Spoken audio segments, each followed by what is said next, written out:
For you have been a stronghold to the poor, a stronghold to the needy in his distress, a shelter from the storm, and a shade from the heat. For the winds of the ruthless is like a storm against a wall.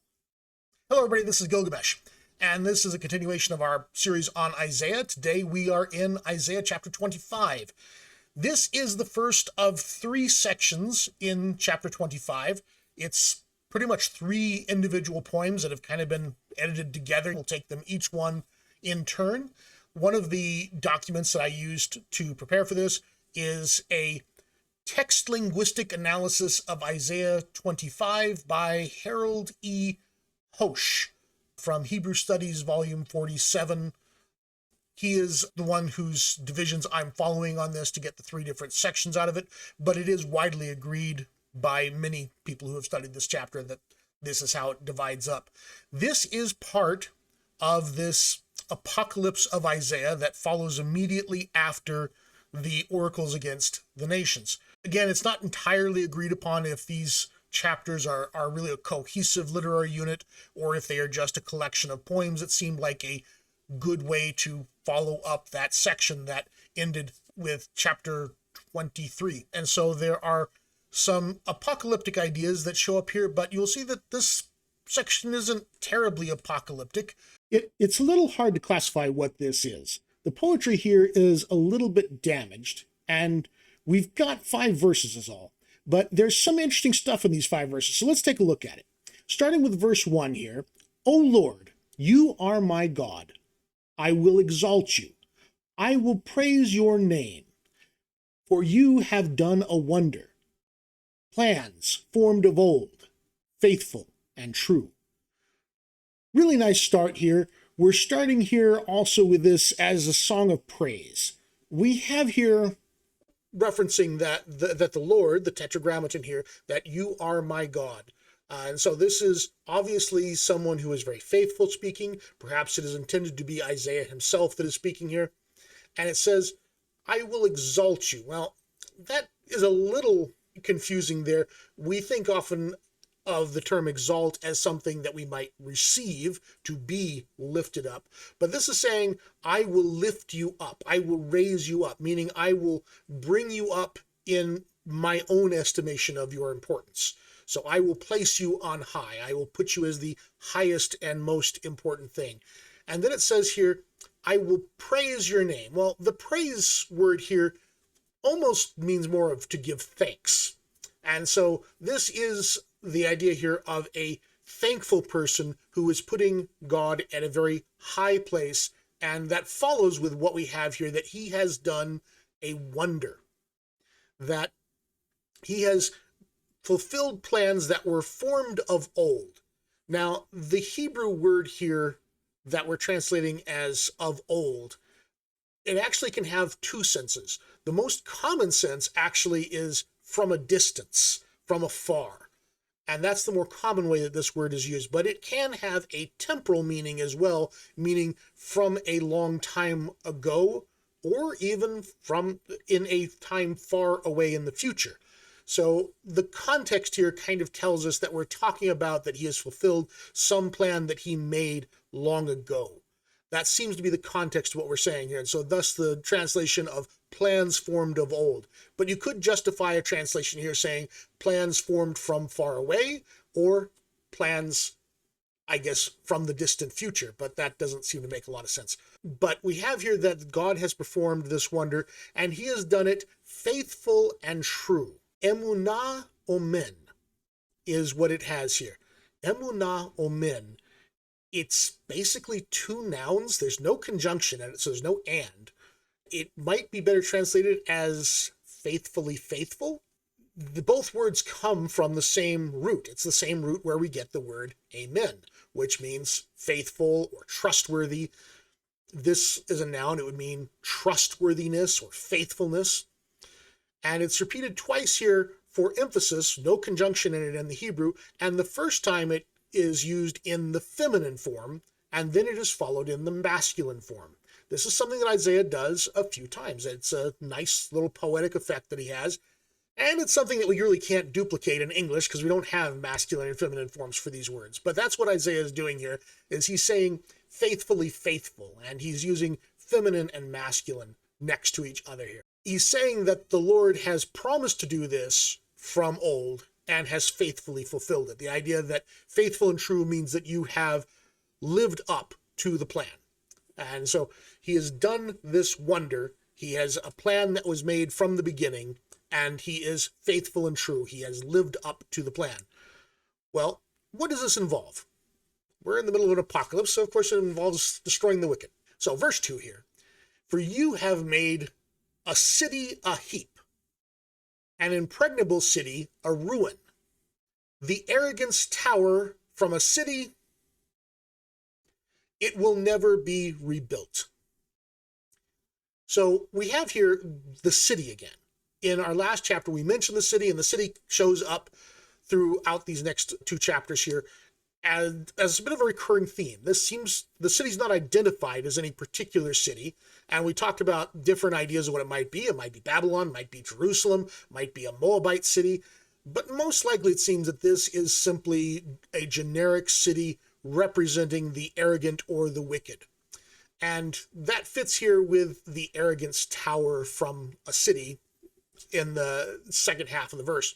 The word here for city is singular, but the Septuagint suggests that the word should be plural, cities. But I'm more inclined to think that this is singular, given that the last chapter seemed to be talking about a specific singular city. Kind of makes sense that it's singular here. Although the first word that's used as city here is different than the last chapter. Last chapter we had Kiryah, and here we have the word Ir. Now, the second time that we have the word city in this verse, and I just use city for both of them, it's a different word in Hebrew. There it is, Kiryah. And that is, they mean roughly the same thing. Possibly Kiryah is more of like town, and city, Ir is more of urban. But Isaiah is using them interchangeably, as he often does in poetry. He makes the semantic meaning a bit broader so that he can use words in parallel to each other. We have also the Syriac and the Vulgate both support the idea of reading this as a singular word, city, rather than the plural word cities. Now, he's going to make it into a ruin, into a gall. And this is a heap, maybe a heap of rubble or a heap of stones. So you've made the city into a gall, a heap, and you've made the impregnable city. The word impregnable here is more than just the idea of a fortified city. It means more of inaccessible or unassailable. So it's beyond just being fortified. It really is beyond reach. And this goes to the idea of this is the arrogant city. This is the city that could never fall. So the inaccessible city has been reduced to a ruin. Now, the word for ruin is mapelah, and it is only used 3 times in all of the Hebrew Bible, and they're all in Isaiah. And interestingly enough, they are here in this spot, and also 2 other times in the oracles about the nations. And so this may have been a, again, callback to that previous section. It was used to describe Damascus in Isaiah 17:1, and also the land of the Chaldeans in Isaiah 23:13. So very rare word, exclusive to Isaiah. We think it might come from the root nafal, which means to fall, and that makes sense for a ruin as it's fallen down and so forth. But yes, this is an exclusively Isaiah word here. Now, we say the arrogance tower. The word arrogance here, you will find many translations that read the foreigners or the strangers here. This is because we are following 2 Hebrew manuscripts as well as the Septuagint in reading this as Zedim instead of the Masoretic text proper, which reads it as Zarim. Zarim means strangers or foreigners. Zedim means arrogant ones. Now, the reason for this, and we've mentioned it a few times, is the D and the R look a lot alike in Hebrew, and they got mixed up by scribes quite frequently. This appears to be the case. Arrogant fits much better here than foreigners. So this is the arrogance tower. not the foreigner's tower. We're going to see the exact same word with the exact same correction later on in verse 5. The word for tower, or sometimes you might see it translated as citadel, it indicates a strongly fortified place and would include things such as royal palaces. And so translating this as palace is also a completely valid way to translate this. But notice it ends here, the arrogance tower from a city, and it just ends. It should have to something, just like we went from a city to a heap, from an impregnable city to a ruin. It kind of looks like this should say from a city to something, and that phrase seems to be missing. It seems to have dropped out. Now, it's possible that the line above it where it says to a ruin was meant to do double duty on both lines. Sometimes that happens in Hebrew, but usually it's with a verb rather than a prepositional phrase, but maybe that's what's going on, or maybe we have lost part of this line. It seems that something is missing here. So the arrogance tower, the arrogance citadel here, from a city to destroyed, it will never be rebuilt. And so this is the end of this impregnable, unreachable city of the arrogant people. It's going to be brought down to never be rebuilt. The point of this section seems to be that worldly powers fall. A city, a fortification, a tower, they all turn to dust. Verse 3, therefore, a strong people will honor you. A city of ruthless nations will fear you. The word honor here is often translated as glorify, but the root meaning of the word means to be heavy, and it indicates to give something importance or weight. And that seems to be the idea that we're talking about here when we take this in context. This is a city that appears to be an evil city that is suffering the wrath of God. I don't think that the intention here is to indicate that this city will have an attitude of praise.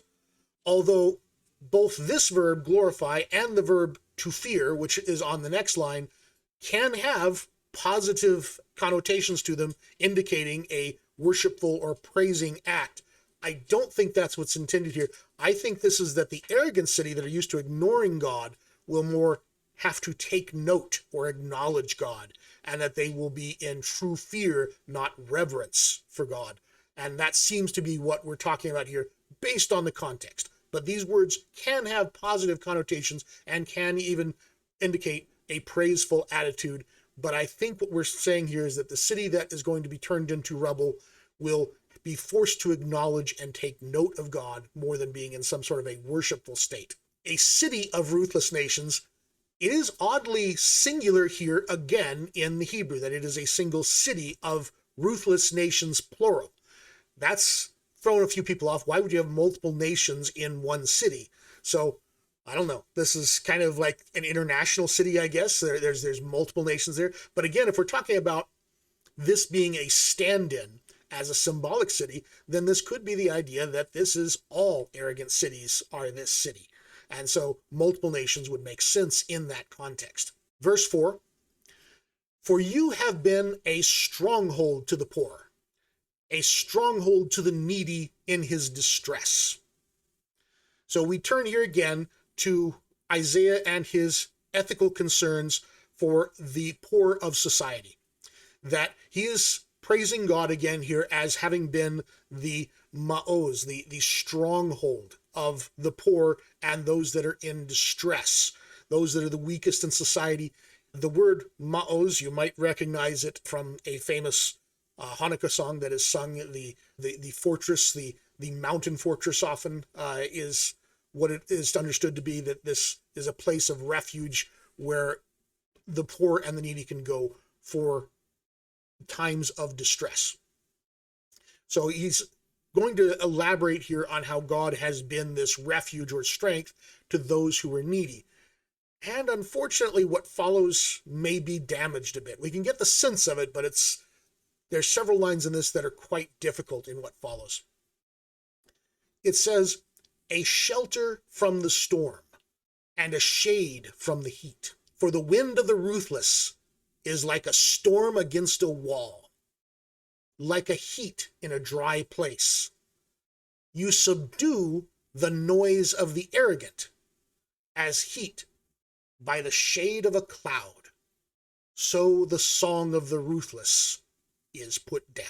It sounds nice in the translation. You'll note that there are several repeated words, but it's not really clear why they're repeated in this order. It doesn't follow very neatly any real type of parallelism that we are used to in Hebrew poetry. It's not quite a chiasm, not quite any of the normal parallelism that you would expect to find. So it's a little problematic in here, and it seems that maybe we've got some duplication that isn't supposed to be there, or a phrase or two that may have dropped out. But let's take a look at it here. There's obviously a pattern to it.